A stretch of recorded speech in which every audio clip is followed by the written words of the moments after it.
In 1994, she could no longer resist the lure of the nation's capital. Anne packed her bags, took a 60% pay cut, and joined Spence Abrams' staff at the Senate Judiciary Committee, intent on repealing the New Deal. 2 years later, she jumped ship to the rights equivalent of the ACLU, the Center for Individual Rights, which was already barraging the courts with motions to dismantle affirmative action and sexual harassment laws.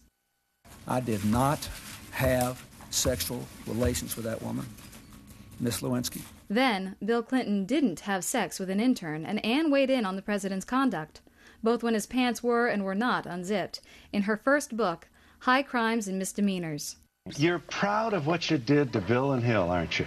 You impeached the guy. Thank you. You're one of the few who will give me credit for that. You played Monica's tape-recorded conversations with Linda Tripp at your house parties. No, that is utterly preposterous, but I love that there are so many rumors about me out there. 3 years later, she returned with an attack on the media with Slander, a volume so explosive that HarperCollins, which had commissioned it, refused to publish it.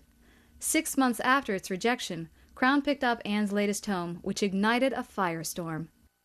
Your main thesis, Anne, is that liberals really misrepresent conservatives and the conservative movement. Isn't that accurate? And when every one of your arguments is characterized as an attempt to bring back slavery or resegregate lunch counters, it's a little hard to have any sort of productive debate. Let's just talk about the religious right. Actually, since I'm conducting this interview, one of the things you say is the religious right is misrepresented by the liberal media. The religious right is presumed to be self-evidently fanatical, intolerant, as for example, the quote that has so captured the imaginations of gossip columnists, my calling you the affable Eva Braun of morning TV.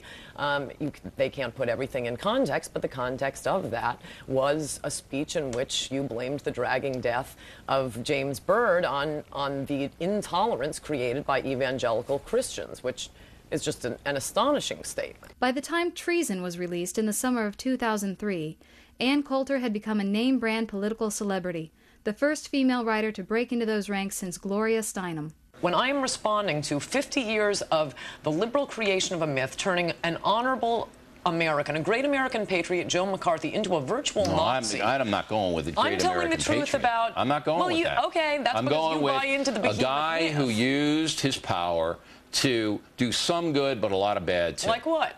Well, he demonized people who didn't deserve to be demonized. That's not true. Name one. There is not one.